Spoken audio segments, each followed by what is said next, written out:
I really, really wish that whenever life gets really busy and things start to pile up, our creative pursuits, the things that we're the most passionate about, didn't end up taking a back burner. But I just do not know how to avoid keeping that from happening, because it's like that creative stuff, the stuff that you love so much, it's also the stuff that, at least in the beginning stages, which is where we are at, it pays the least, it facilitates your life the least. And so when things start to build up, something's got to give. And for the last 2 months, it's been this podcast. But we have been a couple of very busy beavers, and our absence and lack of consistency has not been without good reason. It hasn't. So we had to unplug from maybe we're just rambling. We didn't actually stop rambling to each other. We just didn't record these episodes. But we're really happy to be back. This is something that we were just talking about maybe 30 minutes ago. It's like, no, that's great. Like, let's do that. Let's sit down. It doesn't matter. We finally had to just say, okay, let's stop everything and just record an episode and get it out. Because I feel like if we wait for circumstances to be perfect, they're never going to be perfect. Or we'll be forgotten. Don't forget us. Yeah, don't forget us, guys. We're still here. And we're really excited to be back, like Stuart said. And there's been a lot that's happened, and we'll get into all of that at some point, but I also kind of want to keep the flow of the show that we had going, so that... Which was what? It's been so long. Well, just everything... I'm kidding. Oh, it has been a while, but just everything related to living in an RV, and I feel like that's the stuff that people are the most curious about. And we talked about how to buy an RV, tips and hacks that we would advise anyone to take with them into buying an RV. And then we talked about RV maintenance and the importance of maintaining your RV, and the fact that they're not like a sticks and bricks house, and you have to take special consideration for certain things. Ooh, here's something kind of seasonal, because it's been a couple months since we recorded an episode, and it's something that I thought about in between then and now, is that it may seem like a terrible time to do it, but I say go and look for RVs when it's raining, because then you'd know if something's leaking. That's what I was just thinking about that, and it was like, how would you know if there's a leak? If somebody says the roof is good, if somebody says the windows are sealed, how would you know? Unless you took it to a car wash, or just, I don't know, walked around with a water hose for a couple hours. Who's going to let you do that? So as the last part of that, I think you need to go when the weather's bad. But springtime is probably the best time to do that. It's, what is it today? April, whatever. I don't honestly even know. Let's April see. 6th. April, yeah, it's April 6th. And the last time that we recorded the podcast was February. So we've gone through some seasonal changes, and we've done a lot of that RV maintenance that we talked about in that last episode. We replaced some trim pieces, some siding. We have resealed several things. We've actually found a couple problems. Like in the last week, we had to go get a water pump. We're waiting on that to come in. Gave out, yeah. Well, I think what it is the backflow preventer in it, and it's not happening when we are just using the water pump. It's when we're hooked up to city water as well. So there's a thing. Yeah, because it had been leaking while we were hooked up to city water, so that makes sense. So that is basically like whenever you are hooked up to city water or a garden hose, for somebody who's not familiar with it, you have that pressure in your lines. Well, it goes through your water pump as well, because your water pump is in between all that stuff. And whenever you're not hooked up to city water, you get your pressure from the water pump.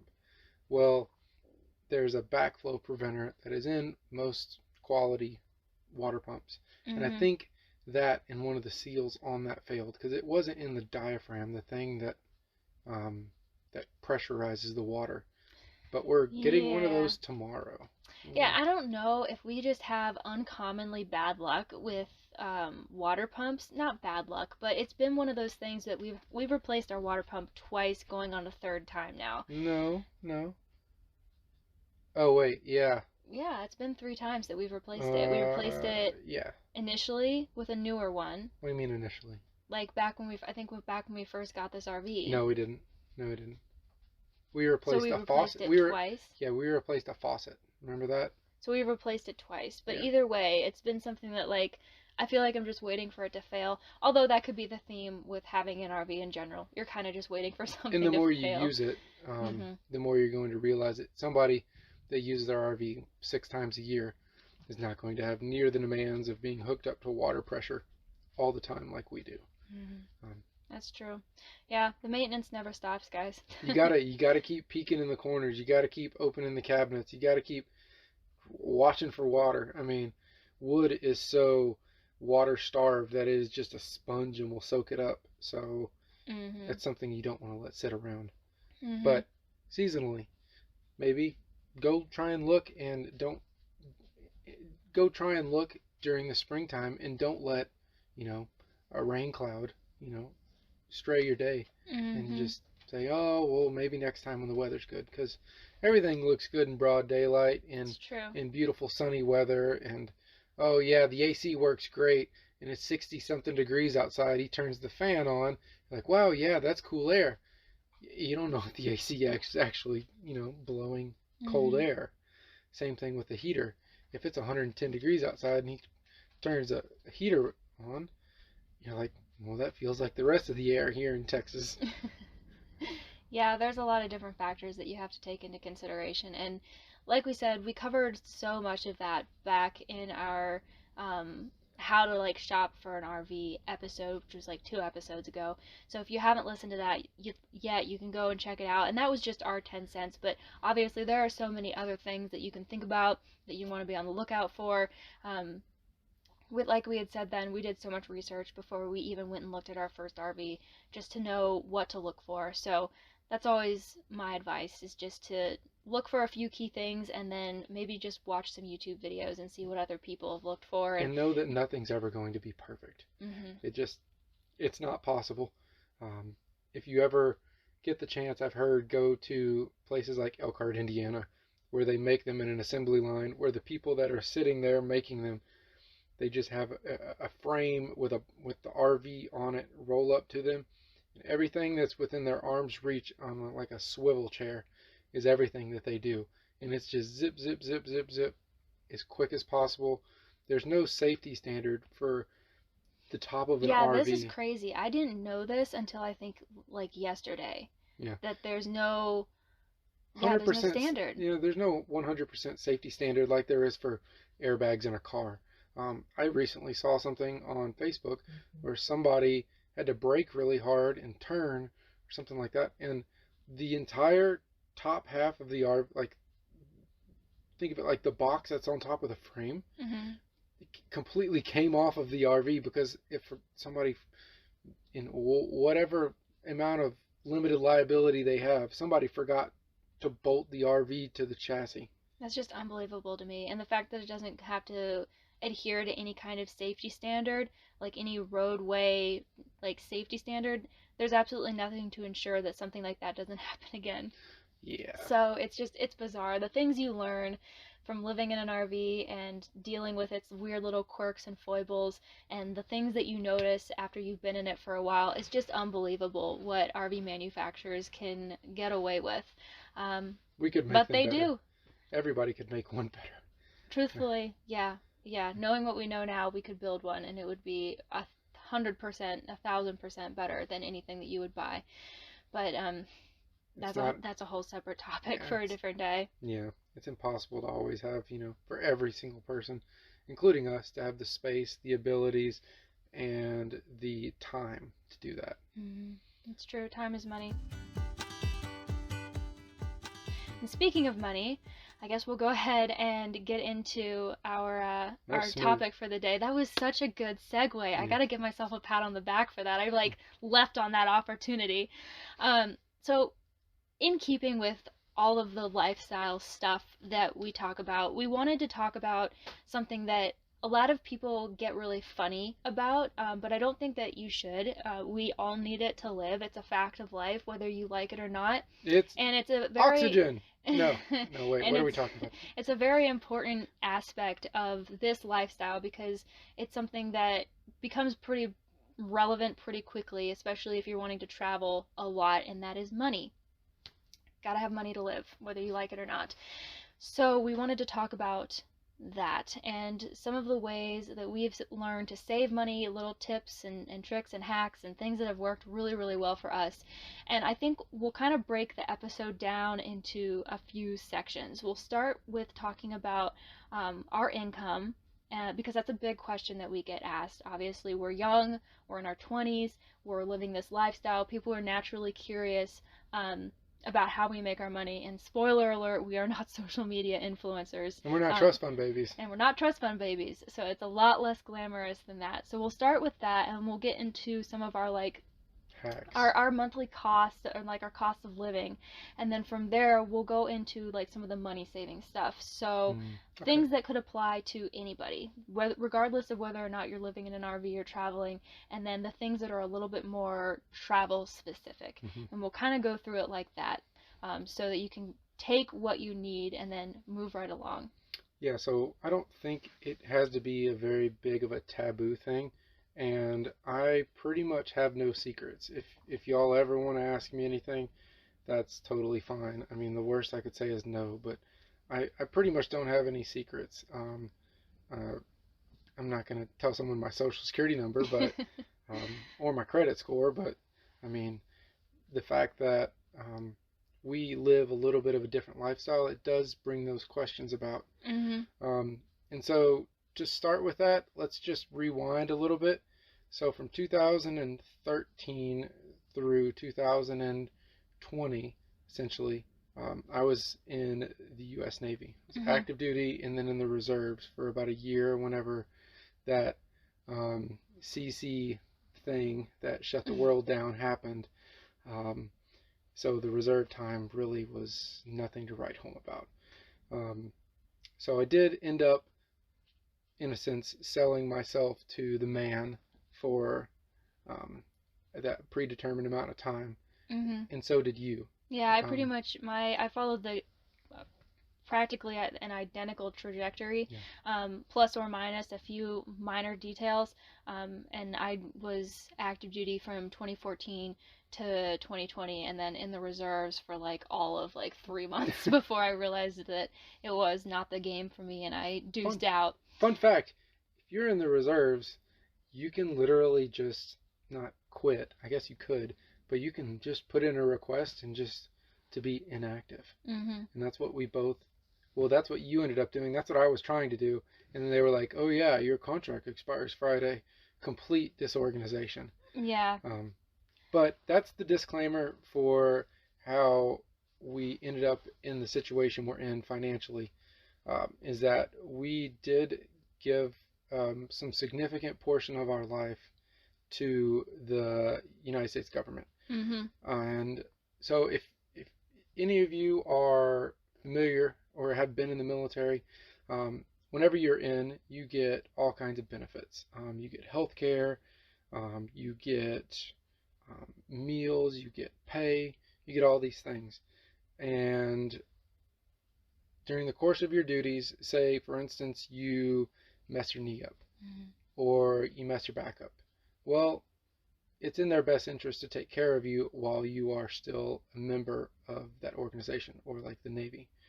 And so the Navy will fix your knees, they'll fix your back. And that was something that did happen to me. I had a couple knee surgeries while I was in, had a couple of back episodes, things like that. Nothing like, oh, I'm giving out, I can't walk. But I guess that did happen sometimes. But my knees, my back, things like that. Well, the government is also accountable for your body because they own your body during that amount of time. And any wear and tear that you get during the course of your military duties, they are responsible for after you are not owned by them. And so I get from the VA compensation and pension, or as most people know it as like a disability rating. And so I get a monthly payment for that, for things like my feet, my knees, my back, my left shoulder. There are a number of things, but I get a monthly payment from that. And maybe you could talk maybe a little bit about you. And I mean, it's basically the exact same thing. And the crazy part of it is too, a lot of people who are prior military don't take advantage of all of the benefits that are available to them after they leave the service. And at some point down the line, I would really like to do a veteran-specific episode just speaking to veterans about veteran resources, but I don't want to get sidetracked on that today because that's not really the point. We're talking about our income, Right, the point is we did some serious time for the U.S. government. During that time, we accrued some damages to ourselves, and it's now the government's responsibility to ensure that we are taken care of for the rest of our natural born days, which is pretty crazy if you think about it, but that's literally how it works. And so Stuart got a disability rating, I have a disability rating, and with that comes a monthly pension, or whatever term you want to use, disability payment. And for both of us, because of what we went through and what we experienced, it is relatively substantial. It's not crazy, it's not anything out of this world, but it's enough with our lifestyle for us to be able to sustain ourselves and still be able to save money and do the things that we want to do. With that, we also are pursuing higher education, and everybody knows that when you're in the military, after you get out, because a lot of people go specifically for this reason, they go to school, and the military will pay either while you're serving, they'll pay for your education, or once you get out. That's changing, by the way. TA is your I know it's changing, but they still will. And when you get out, they will pay for you to go to school either through something called the GI Bill or the it's post 9/11 GI, and then Montgomery are their two bills that pay you to earn a degree, basically as a compensation for your service. And as a way of pushing you to be then a contributing member of society. Exactly. And so they pay for you to go to school, and they want you to be a productive member of society.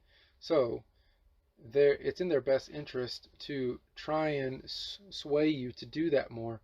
And they actually give us both a housing allowance each month. If we were going to school in person, we would be getting a different amount than what we're getting. We'd be getting a higher amount than what we're getting by going to school remotely. But between the both of us and the way that we are choosing to spend less money, we're not having to make as much. Between that compensation and pension, or disability, whatever you want to call it, between that and the housing stipend that we get, that pushes us to pursue education, that's what makes up our income.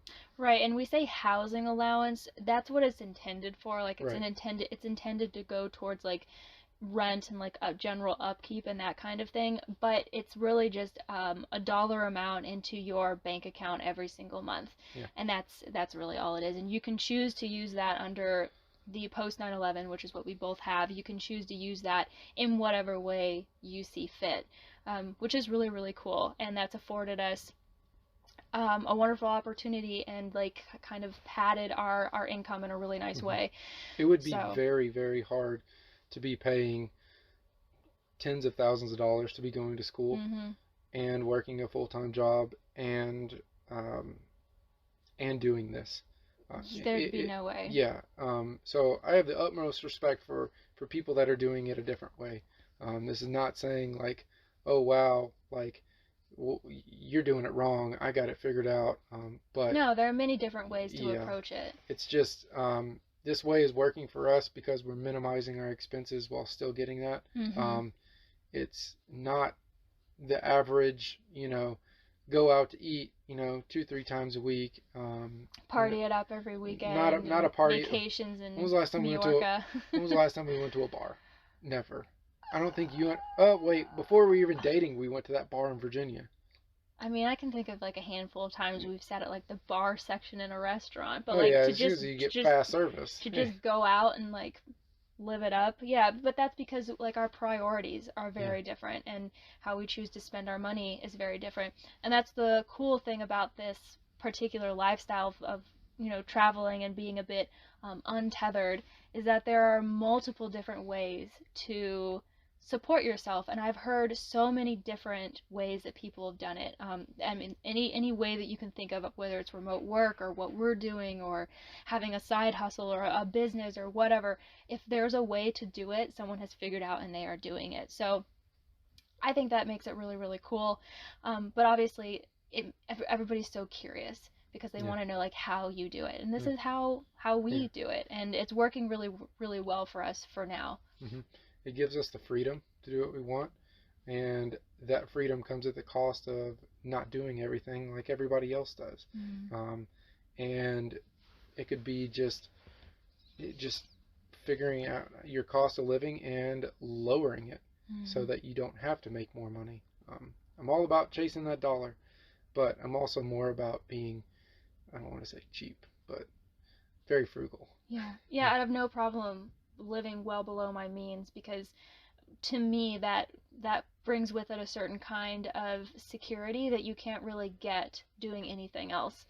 So all of that said, I guess we'll talk a little bit about our like cost of living and the things month to month that are pretty predictable. The inevitables. That we always are spending money on, just to kind of give you an idea. And of course there are outliers and things that come up that you're not expecting, of course, because that's just life. But that's why we both focus on saving money, so that if something does come up, we're not up a creek and we can, handle our business. So I want to say there's probably two things that I can think of that are going to be the competing things for number one on our spending list every month. And that's either going to be groceries or fuel. Yep. And so let's just start with groceries. I was not a huge fan of it, and I still am not the biggest fan in the world like Rebecca is. But there are, I guess you could say, like discount grocery stores. Not where you go and buy expired food, but although those exist too, although and they those have exist their too, place. and they have their place. There's a store called Aldi where they keep a minimal staff. Things are just set on counter or on shelves in their boxes that they were shipped in.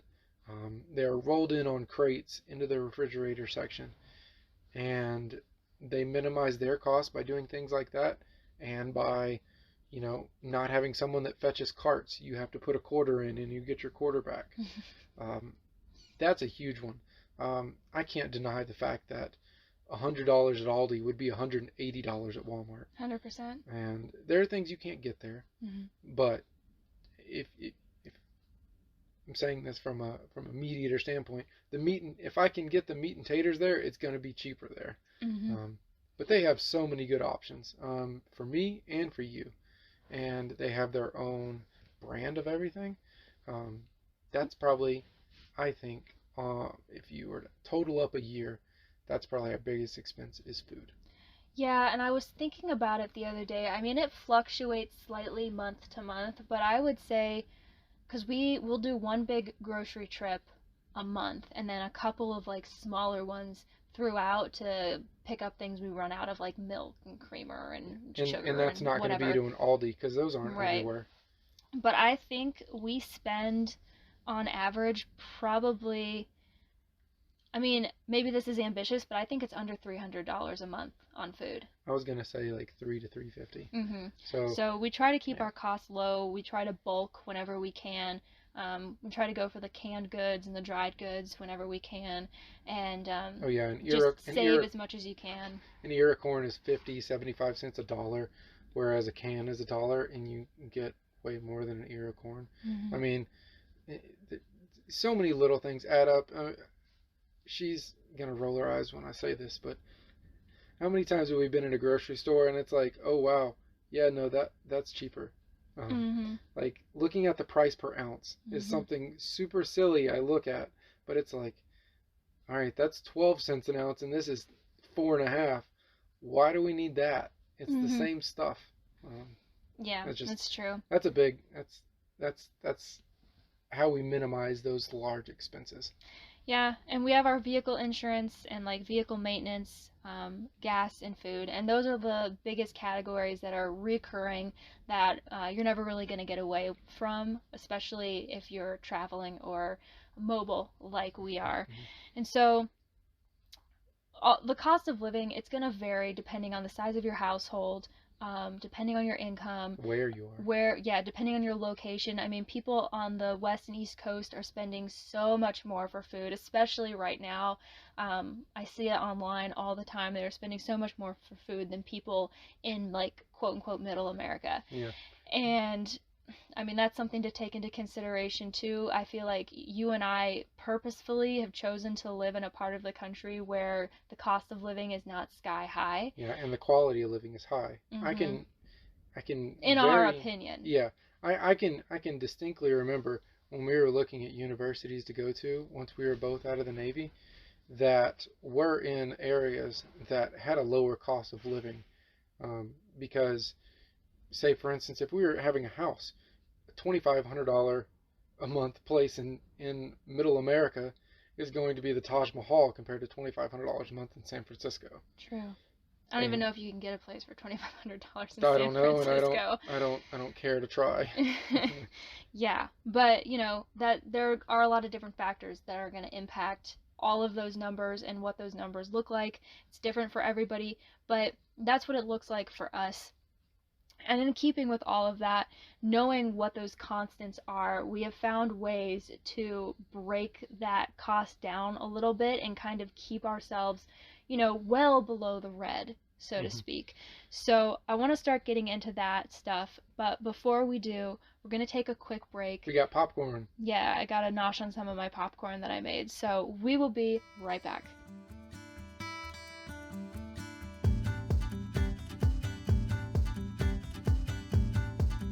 We're going to break this down by general money saving hacks and then more nomad specific money saving hacks.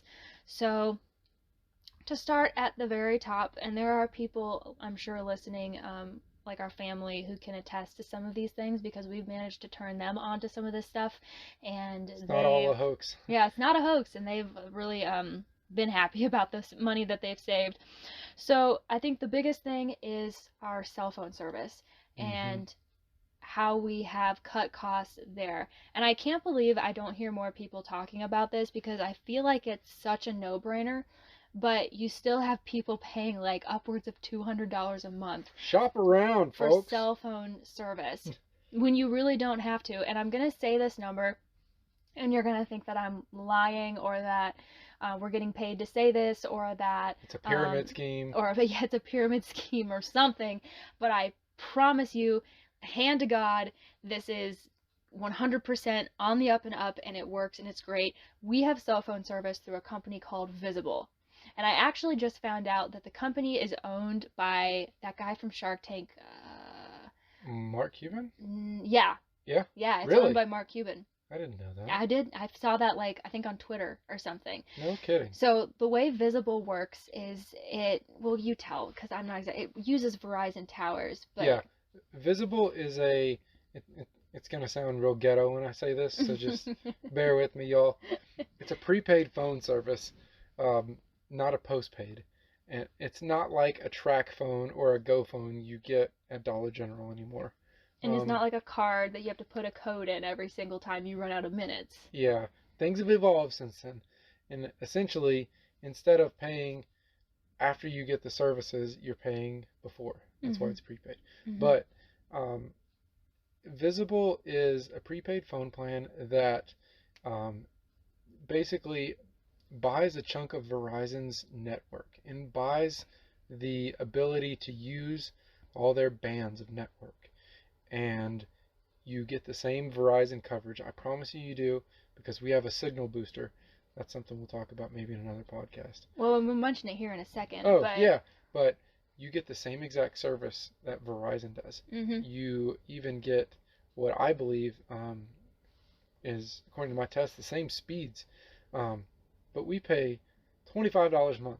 $25 a month. Yeah, for unlimited talk, text, and mobile hotspot, which data, is really important for us. Yeah. I remember when I had Verizon, when I was in Virginia, I was having to not get their basic unlimited plan because you and I couldn't FaceTime. So I had to get the next step up of the unlimited plan. And I was paying like $95 a month. That's not even paying for a phone. So that's $65 a month, y'all. I mean, 65, $70 a month. And if and you that's have a between the both of us. family that Yeah. has multiple phones on a plan, I mean, my dad, I know he was paying quite a bit for their phone plans, and it could all be so much better. And when we first, so Visible is interesting because it already in the door, you're going to be paying less than you would be paying for just about any cell phone coverage out there, unless it's like just really ghetto. I don't know another one. In the gate, like just you by yourself, you're going to be paying a flat rate of I think $40. And then you can create a quote unquote party, which doesn't mean that everyone shares a phone plan. It basically everyone gets like same referral. Yeah, kinda. So when Stuart got his Visible plan, we tried it out first before you got it too. And you sent me a referral link, and then I joined your quote unquote party. So I have my own independent plan, own independent bill, separate from you. But because I'm in your party, we get a deduction on our monthly bill, and our bill went from what would have been $40 a person on our own to $35 a person.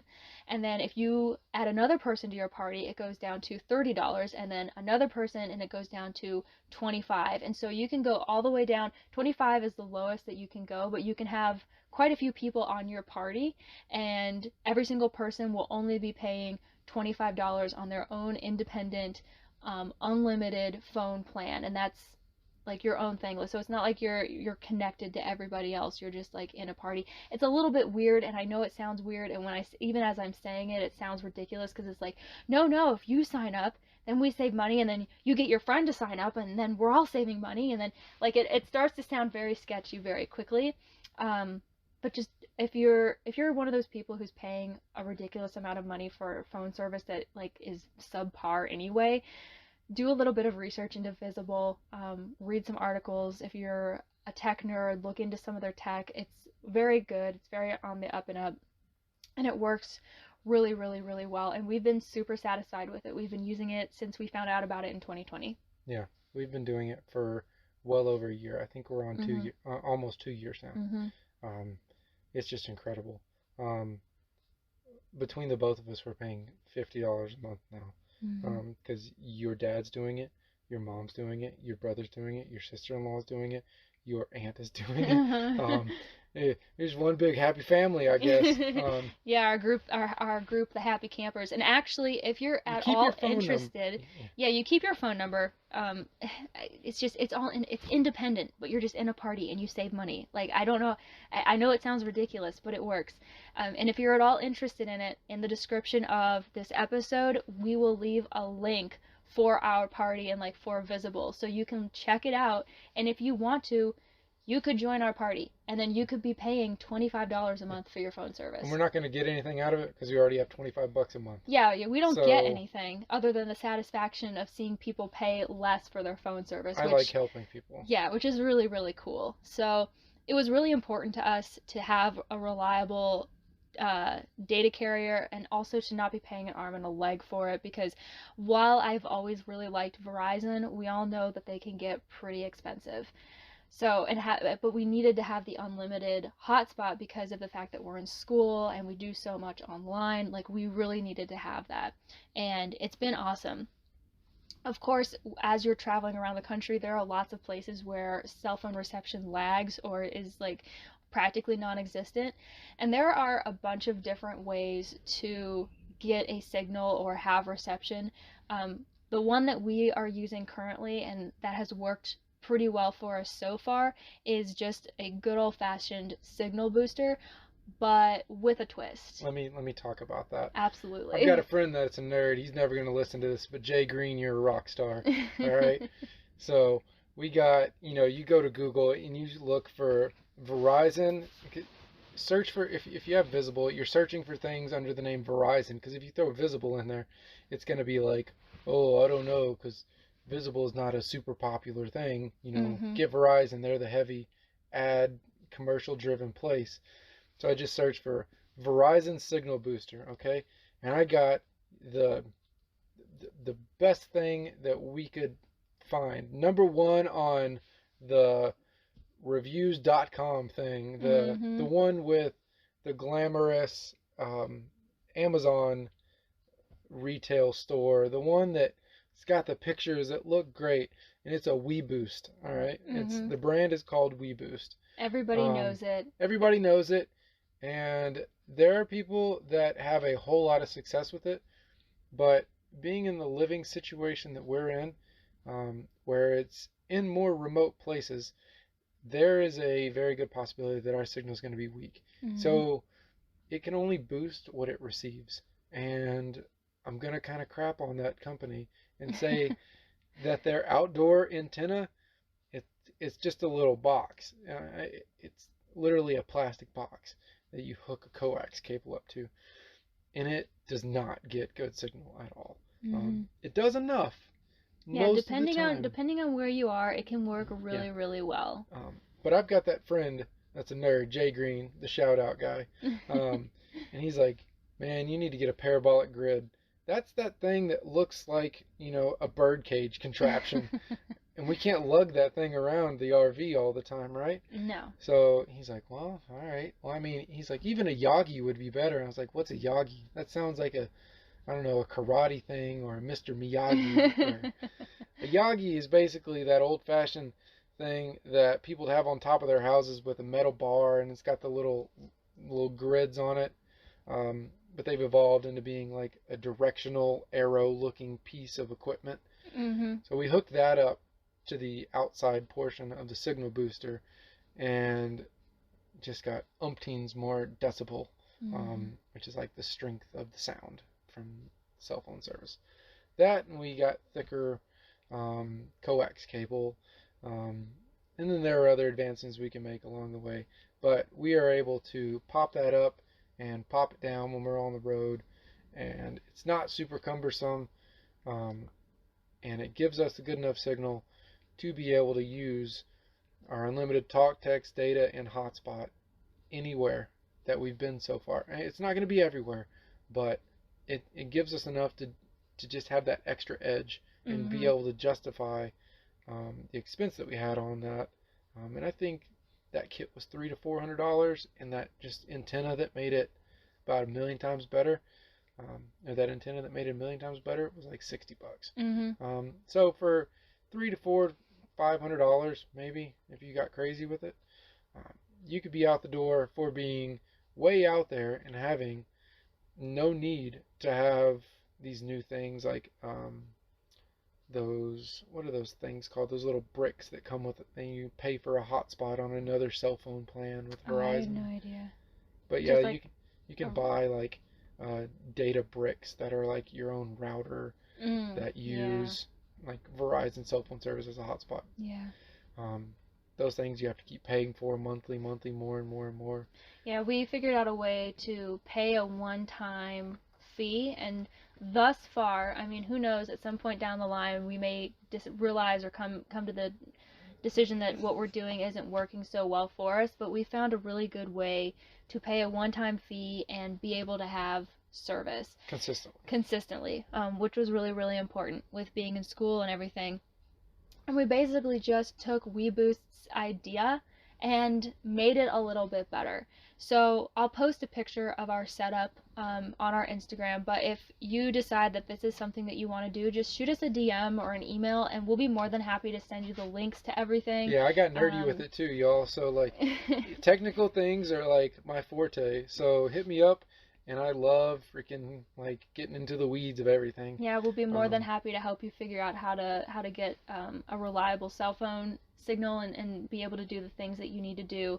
And for us, it's been working really well. A lot of people like the dish satellite type thing. A lot of people like Starlink, and all of those things have their place and they're great. We got the cheapest thing, though. But we went with the cheapest option. I mean, in keeping with our theme, we just went with the thing that was going to cost the least and work the best. And so for now, it's been working really well. So that covers our cell phone and our internet, which is like the two biggest things. Oh yeah, you could spend $300 or $400 a month just on those two things, and we're paying $25 a piece, and we have that one-time fee of figuring out a signal booster. So we're pretty happy with it. 1 month of expense kind of covers all that. The next biggest thing that is obviously important is our vehicle insurance for both of our vehicles, your truck and my truck. Previously, I think you were using Progressive. I had Geico. I had Geico, then Progressive. For a little bit when I was in the Navy, I had USAA. Just trying to, and I felt like I was always trying to find a better rate because it seemed like it was so expensive for what I needed, and it wasn't getting any cheaper. And that was when you like just randomly stumbled upon Root Insurance. Yeah, it was actually in a YouTube ad where it just started getting pounded at me. And it's like, all right, this sounds too good to be true, and I ignored it for a while. But Root ended up being, it's basically a company that they minimize their costs, kind of like Aldi does as a grocery store. You get all the same coverage, but they determine like how good of a driver you are. That's something that kind of sketched me out a little bit, but they had like the 1 month worth of doing it, and then you could cancel with no problems. But basically, it used my phone as a gyro, so it could see if I was, jerking too much or slamming too hard, slamming on the brakes. So it worked out perfectly last summer because we were towing, and what do we try and do when we go towing? Just low and slow on the speed. We just try and ease into everything, and it worked perfectly. It's not saying that I wouldn't take my vehicle to the track while I'm driving it. That would be horrible. But that ended up giving us, oh man, let me think of what I was paying. I think I was paying, every 6 months it was like $1,300. And so that's a little more than $200 a month. And I want to say it went down to like $160. So I mean, there's a savings there. That was really big. And then you ended up doing it for your truck. And then actually right now, while we're not using my truck, I turned it off because why would I be giving $100 or more a month to something I'm not using? That just made a whole lot of sense. I'm minimizing my cost while I am we make a flat rate of money. And so this is one of those hacks of just like, think with your brain. If the company is okay with you turning it off and you not using it, then first, why wouldn't they? And then secondly, why wouldn't you? So that was a pretty big hack. Yeah, Root's interesting, and I've heard a few people talk about it, but I don't really see it getting the attention that I think it deserves. Probably because it's getting beaten out by other competitors like Progressive and Geico and Allstate and that kind of thing. Like the big guys. Yeah, the big guys. They're the ones that are taking up all the ad space. But Root is a really good way to save just a little bit of money, and it all adds up. And you and I both ended up cutting our insurance costs down quite a bit on our vehicles, and you still get like the same coverages and same protection and everything. Like, it's a reputable, decent company that just does what they need to do on their end to save money so that they can save you money. Yeah, actually, I remember specifically that I was paying like $1,320 every 6 months, and then with Root, between the both of us, it ended up being like $1,100 It was a significant reduction. And so that was with your Tacoma. So whatever I saved and then added your Tacoma in, it was still less than I had been paying before, which is crazy. It's like there are a whole lot of avenues of things that we actually probably haven't discovered yet, but it's just a perfect example of shop around, be your biggest advocate, be stingy with your money. It's your money. You've done whatever you've done to have it, and you shouldn't just give it away blindly. And I think along with that, and like not giving money away blindly, this is going to be a super controversial thing for some people, but I stand by it, and I truly believe that it's the right decision for us. We do not have insurance on our RV. Yeah. And I know that's going to be a statement for a lot of people, but it's with good reason. Yeah. The RV that we live in is not insured. technically. Technically. Yeah. So whenever we are in a campground or stationary on family's land or at a park somewhere, um, a tree could fall on our RV and it could get totaled and we'd be screwed. Mm-hmm. We We'd really be could. liable for 100% of the damages. But every single time we are on the road rolling or the trailer is hooked up to the truck, the trailer is automatically covered by the insurance that is on our vehicle. So we really have nothing to worry about there. And yes, something could happen while the RV is sitting stationary somewhere, but I want to say like 98% of the possibility for something to happen is going to happen when you are en route or Mm-hmm. moving it or doing something Yeah. with it. And I've heard way too many horror stories of people having a tree fall on something and then the insurance company being like, "Yeah, we had an adjuster come out and it's not going to be covered."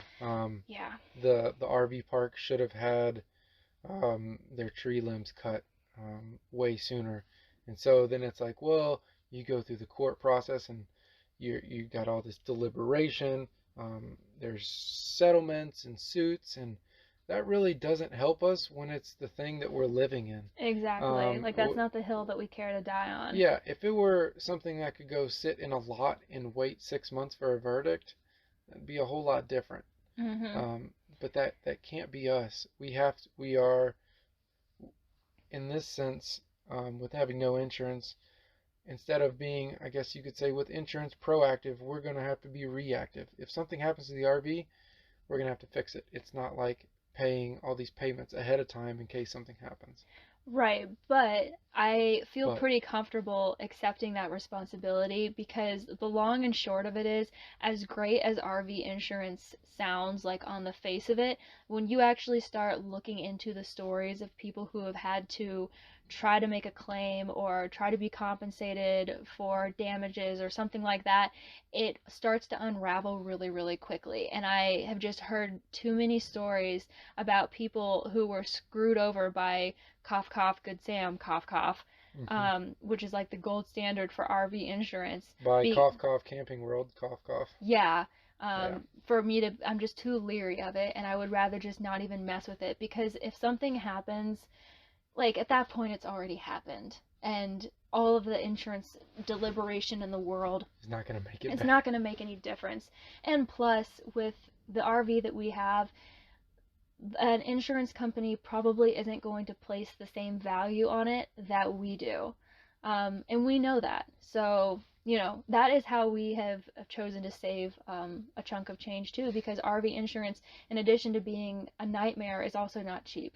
Yeah, And it's just we ridiculous. did it for 1 month before we lived in it in Connecticut, and it was almost $200, and it was sitting in a storage lot, and it was like, why are we? Why are we doing this? I This don't is know. such a waste of our money. Yeah. So we just choose to forego the entire thing. That means that we are taking on some heavy responsibility. But I'll be honest with you, it doesn't feel any heavier than any of the other responsibilities that come with living in an RV. It's kind of just the way it is. Mm-hmm. And 98% of the time, I don't even think about it. Like I haven't thought about, I can't even remember the last time I thought about the fact that we don't have insurance on the RV, up until like when I was writing down the points for this episode, and Yeah. that was the like most recent time. So that's a gamble that we've chosen to take, and I feel pretty comfortable with it. Yeah. It's up to each person to decide how they feel about It's not that. going to be the right decision for everyone, I'm sure, because I know people out there that have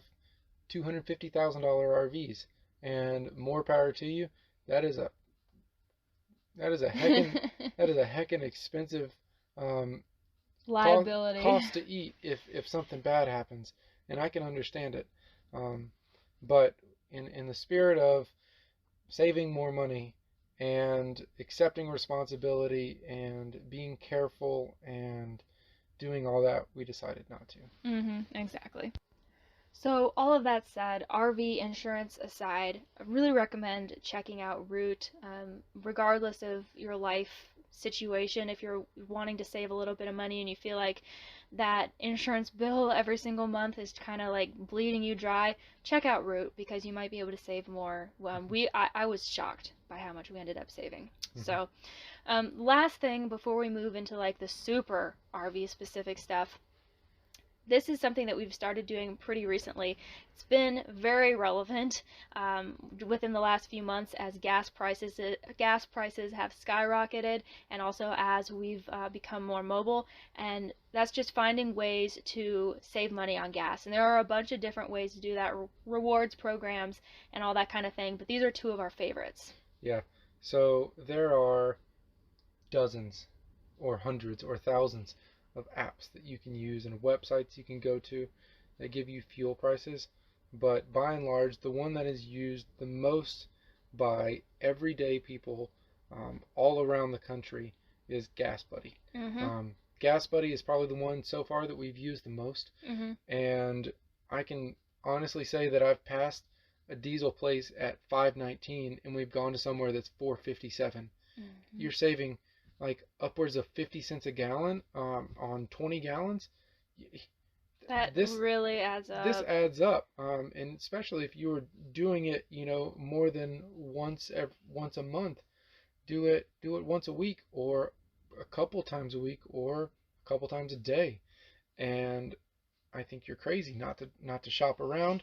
It may not always be the most convenient, but I'll say this about their app and their services, that it's come a long way since I took a look at it back in, I want to say 2017 or 2018 when I was living in Virginia. Because I was trying to be like, all right, that 7-Eleven is the most convenient place, but there's got to be gas. It's cheaper around here.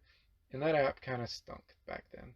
And now you can put in your location or put where you're starting and put your destination.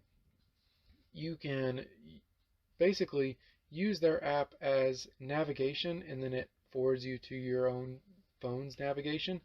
But along the way, it'll have that route drawn out, and it'll tell you all the prices of all the places along the way. And so, is it worth it to fill up now and save 20 cents a gallon, or is it worth it to drive 40 minutes and spend more? You can actually track what live prices are on things and be like, all right, well, that town has it cheaper, we might as well get it here, and hey, let's fill up that 5-gallon jug that's in the bed. So GasBuddy, super awesome for that. And then the second one is going to apply only to people that are getting diesel.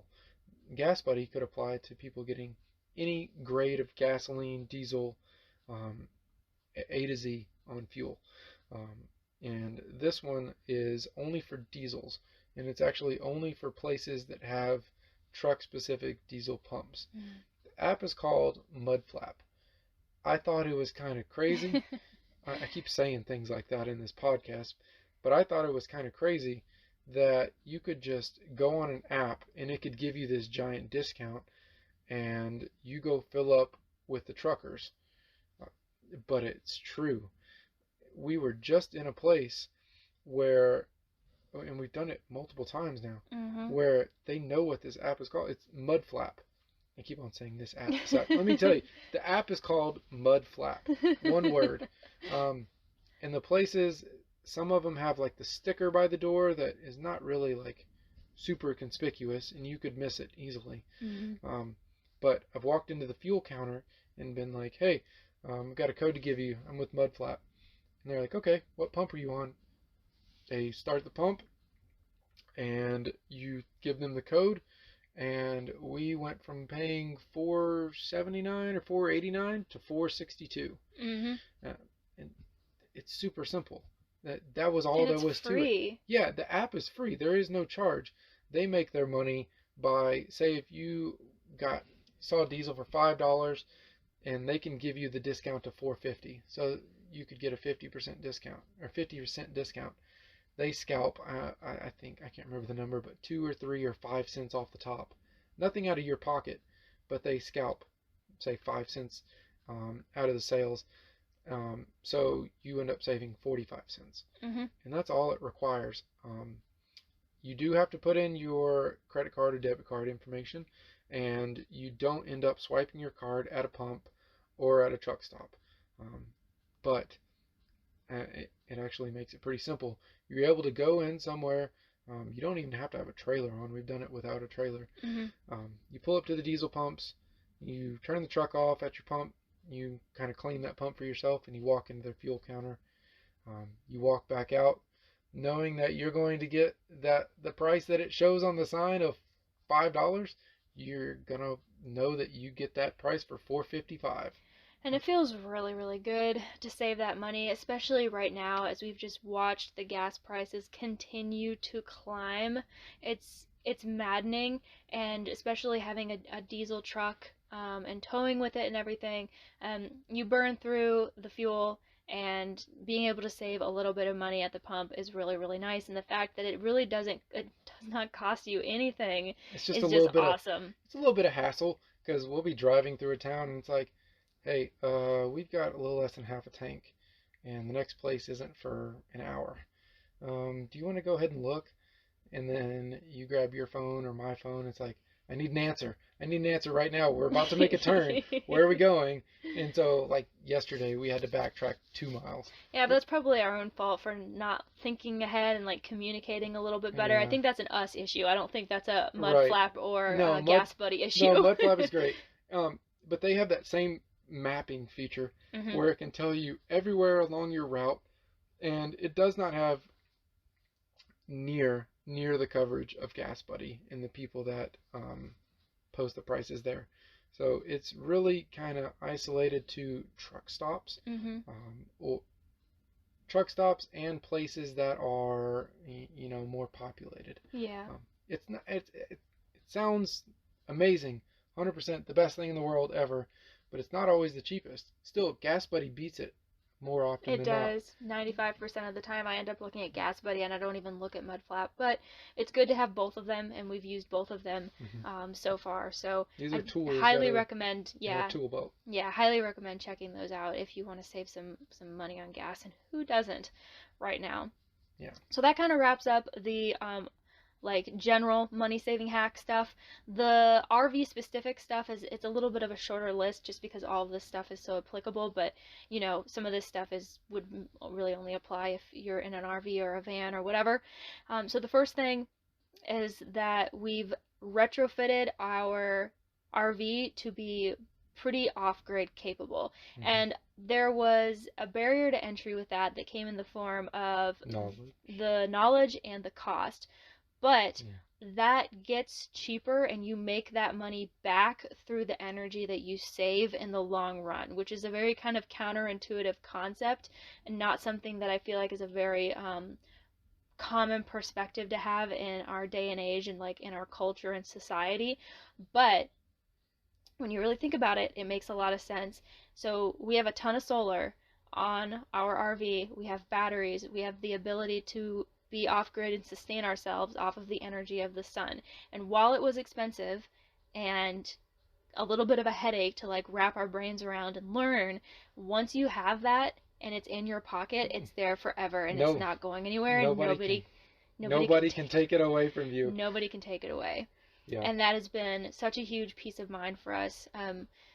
I don't want to give away like too much because I vlogged the entire thing, and that YouTube video is going to be coming out here soon, but we just upgraded our RV solar to give us a little bit more. And it's already like we've been reaping the benefits of it, and it's been absolutely wonderful to have that. Yeah, along the same lines of the cost that we end up getting back through the power is the fact that I was talking to my granny just today, is that we're not having to pay $25, $35, $50, $60 a night somewhere to travel. We can do it literally for free, minus the diesel. But it saves us that money. And imagine if we didn't have an RV and we were spending $100+ a night on a hotel. Can't imagine. I mean, we've done that. That was a whole different life ago, it feels like. Yeah.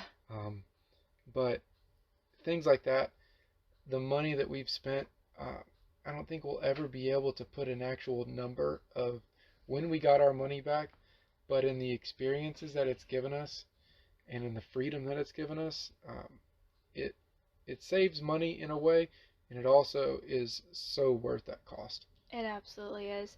And yeah, there's definitely a barrier to entry with the knowledge and everything. People are intimidated by the idea of solar.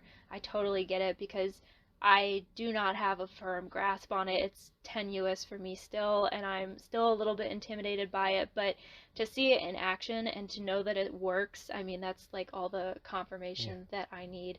Um, and I don't really want to get into like too much of the hows and whys of our like particular solar system in this episode because that's like too much for right now. But well, here's the thing is that we had one known cost, or we have known cost associated with it that we put forward, and we're not having an ongoing more and more and more cost unless we want to upgrade something. It's not like we're having to fill 4 or 5 gallon gasoline containers and power a generator. Or like we're having to pay a monthly electric bill. Right.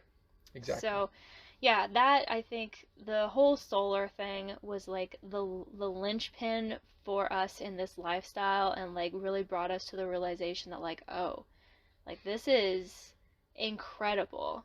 We last summer were in Iowa still? Yeah. We were in Iowa and we were boondocking at a casino. Mm-hmm. With our solar. With our solar.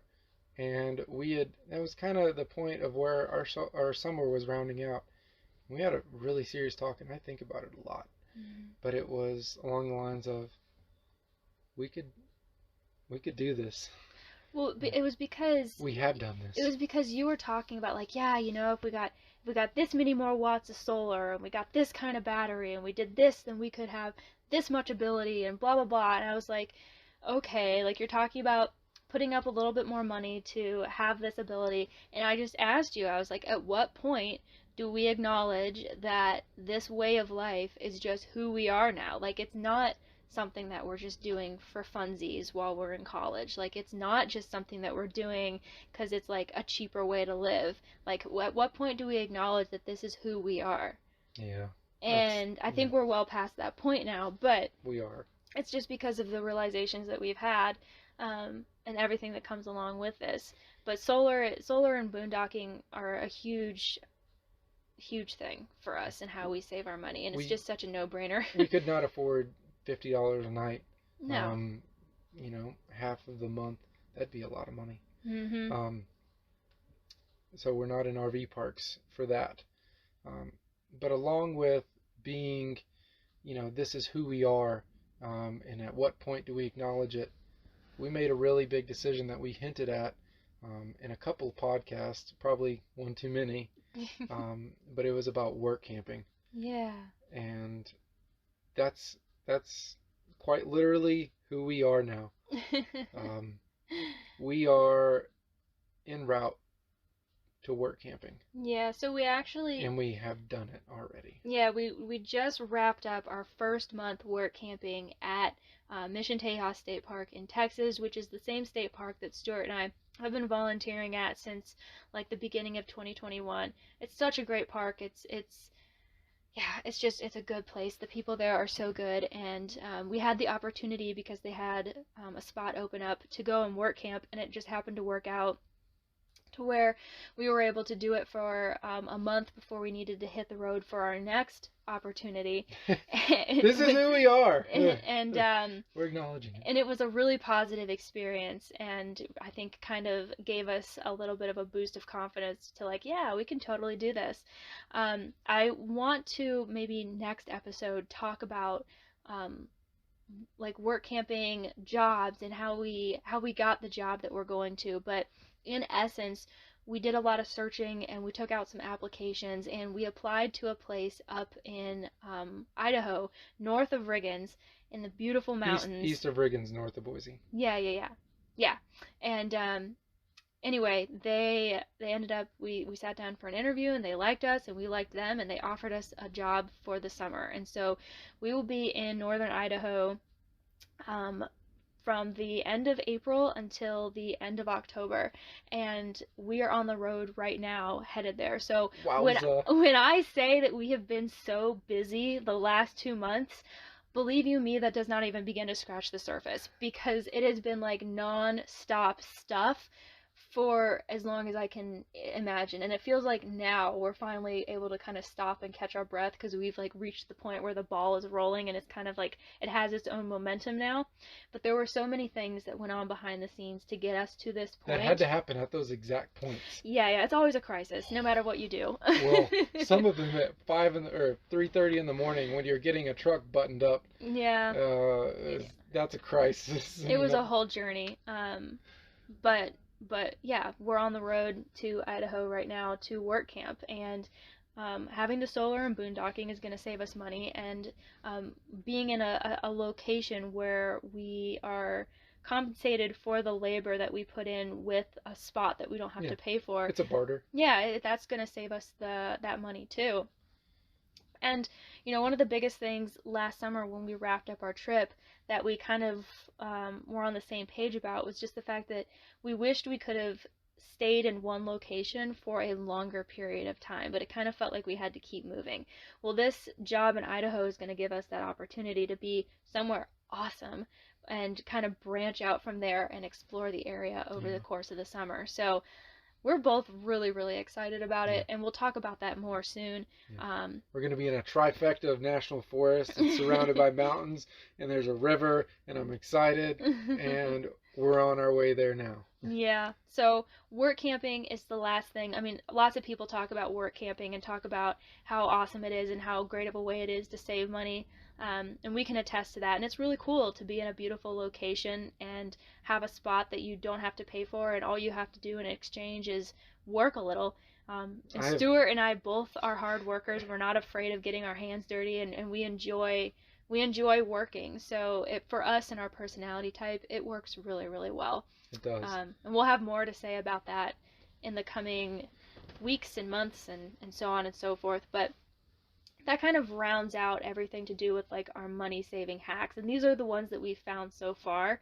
I have no doubt that as time goes on we'll find more, and we'll continue to share those. There are ones that I haven't been able to apply that I know of, and that's like the same thing with fuel and getting cheaper prices and your receipts and this and that. Well, groceries do the same thing. There's so many apps that do that. I could never find a good enough one to stick. If any of you are listening to this and you have some way of cutting grocery costs without, no offense if you do it, but buying expired food. I don't want to eat expired food.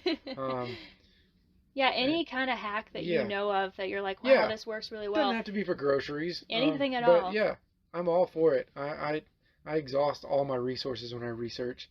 I need to know whenever I get an idea. And I haven't been able to answer that question yet of what else can I do. So let us know, and we hope that all of these different ideas maybe will give you some food for thought, and you can take it and apply it to your own life, and it'll help you save a little bit of money too, because we all need that. But that kind of rounds out the money saving stuff. Before we leave you guys, of course, we're going to focus on our feel-good story. And this one is a doozy. It's a testament to the strength of the human spirit. And that's all I will say, and I will let Stuart read it. Yeah, to me it was an inspiration. Yeah. I'm gonna leave my remarks for afterwards, though. I'm going to click on the link here. The title of the link is Ex-Miami Dolphins fullback Rob Conrad swims 9 miles after fall. And this is on ESPN.com. I'll link it in the description of the show notes. Rob Conrad found okay on beach. Rob Conrad, a fullback who spent 6 years with the Miami Dolphins, survived a boating accident in the Atlantic Ocean on Wednesday night by swimming 9 miles to shore, the Coast Guard said. As a note, this was January 8, 2015. A Dolphins official told the Miami Herald that Conrad, who's not ready to comment publicly, said Conrad told him he's okay and still recovering from the ordeal. According to multiple reports, Conrad, 38, who was said to be fishing alone off the coast of South Florida, fell from his 36-foot boat, which had been operating on autopilot. The Herald reports Conrad departed Deerfield Beach at 10:30 a.m. and fell overboard at 1 p.m. The boat, which drifted away from him, was found Friday morning. The Dolphins official said Conrad wanted to convey his appreciation for everyone's concerns. Two of Conrad's friends told the Herald he was stranded for nearly 16 hours, not the 9 hours originally reported by the Coast Guard. Conrad played for the Dolphins from 1999 to 2004, starting in 57 games while playing in 82. The former Syracuse player was released by Miami in 2005. Friends became concerned after he didn't meet them for dinner, and the Coast Guard later sent a helicopter to look for him, according to the Associated Press. Conrad was then found on the beach by Palm Beach County Sheriff's Office at 4:40 a.m. on Thursday morning after he contacted them. Conrad was treated at a hospital for hypothermic symptoms, and released. He reportedly declined to speak to local media about the event. ABC News reported Conrad was listed on a website for investment firm KT Capital as a principal. That is not the story that I read before. You want to go back and read the real one? Because the one that you read first was a lot better. Where was that? I don't know. You sent it to me as a link. I did? Mm-hmm. Okay. We will cut this out. Yeah. There we go. So I'm going to click on the link for it now, but it's through ESPN.com, and the title is Rob Conrad, quoting, "I shouldn't be here." This is out of Plantation, Florida. It says, the former NFL fullback entered the room with a wobble in his walk and needed assistance climbing a podium so he could face a media throng and discuss his death-defying 16-hour swim to shore. Rob Conrad sipped from a bottle of water, his efforts to rehydrate ongoing 4 days after the episode. His wife sat at his side, rubbing his leg in support, and tears welled in their eyes as he spoke Monday. "Happy to be here," he began with a wry smile. "I shouldn't be here," he later said, his voice cracking. The 38-year-old Conrad's escape was a testament to willpower and world-class athleticism. The first reports of his adventure last week received worldwide attention. "It's an incredible story," endurance swimmer Diana Nyad said, taking his life in his hands and deciding he was going to save himself. "I admire him." Conrad, who played for the Miami Dolphins from 1999 to 2004, had been around boats since his childhood on Boston's North Shore. So he knew what it meant when he fell off his 31-foot Grady White while fishing alone 9 miles from land. "A boater's nightmare," he said. He swam to Palm Beach, covering a distance of 27 miles, Jeez. before ringing the doorbell of an oceanfront home for help at 4:30 a.m. on Thursday. The U.S. Coast Guard last week provided a brief summary of the events. Conrad, still weak after several days in the hospital for treatment of hypothermia and dehydration, held a news conference to fill in the details. "They were hard to believe," he and his wife agreed. "It was a miracle he made it home," Tammy Conrad said.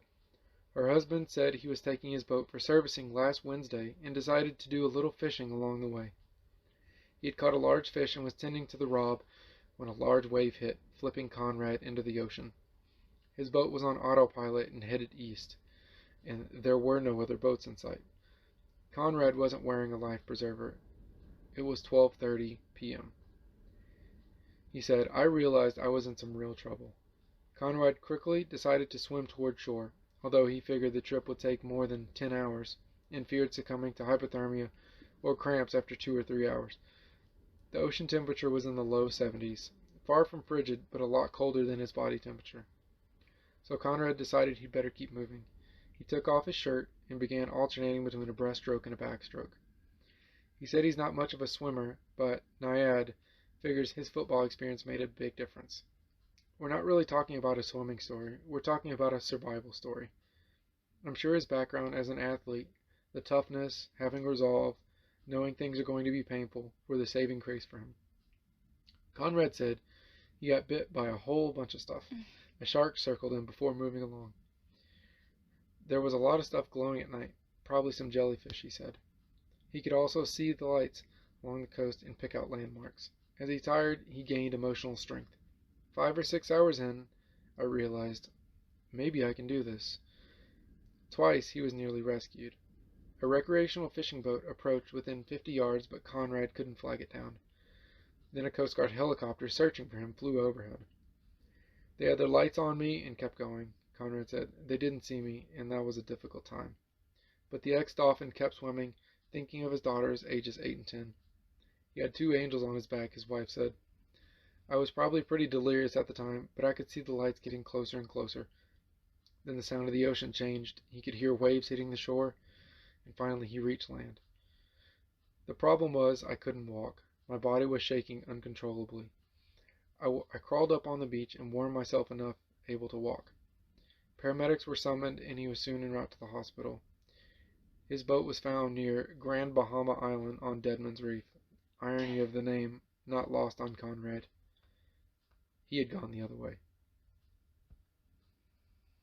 That story is just incredible, and I'm not always the kind of person that likes the really gritty, like, true survival stories, but for whatever reason, that one just really resonated with me.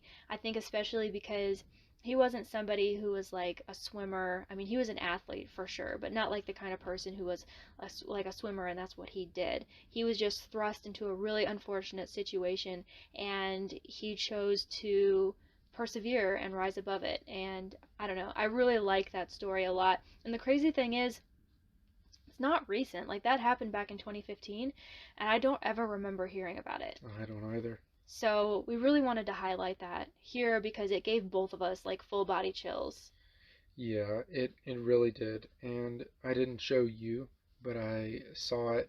There's an actual like surveillance footage or somebody's doorbell, a video of him like asking for help after he swam to shore. Oh wow. And it gives me full body chills to know that, you know, how strong our minds are. Mm-hmm. And there are people who have, in my opinion, in all aspects there, that has defied all the odds. I don't know about y'all, but I know that swimming 500 yards in 12 and a half minutes in the Navy, hard as heck. Mm-hmm. Now, I'm not saying you're going at that pace, but do that for 9 miles, over 16 hours. That is just wild. It's unreal.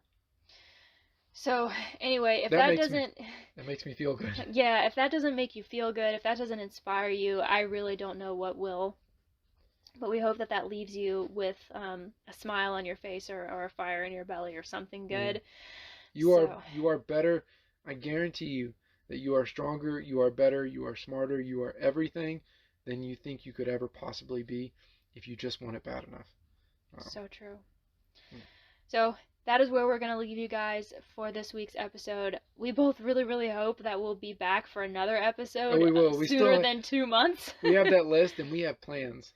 Yeah. We do. So stick around. Don't forget that you can follow us over on Instagram at Maybe We're Just Rambling. I always post pictures from the show and, you know, life updates and that kind of thing there. So if you want to keep up with us and connect with us outside of the podcast, that's a great way to do it. Mostly Rebecca's kind of taking charge of that. That's her atmosphere. That's her realm. And she's kicking butt at it. But it's really cool that we're actually, it's like a sense of, we're not professionals, but there's like a professional community of like RVing, podcasting, nomad, what have you, this and that we're kind of starting to find ourselves in. We're not super legit. We just ramble. But maybe more people will find it entertaining. Maybe they won't, but maybe they will. It's kind of cool just to see that there is something that we have been in charge of that is like not dead. Yeah, exactly. It sounds very dry, but it's not dead. We're not just doing like, this sounds like I'm crapping on a blog, but it's not just a dead blog from 5 years ago that nothing's ever done on. This is true enough. Something we can build upon and that we plan to. True enough. Yeah. And we really hope that you'll stick around for that. So please do. And don't forget that you can rate and review. You can also rate on Spotify now. You can give us a rating out of 5 stars. It really helps push our podcast out to more people. So if you've been enjoying listening to this podcast, please rate and review. across whatever platform that you are listening on. And yeah, we hope that you have a wonderful rest of your week, and we will talk to you, ramble with you again very, very soon. I'm Stuart. I'm Rebecca. And this has been our ramble.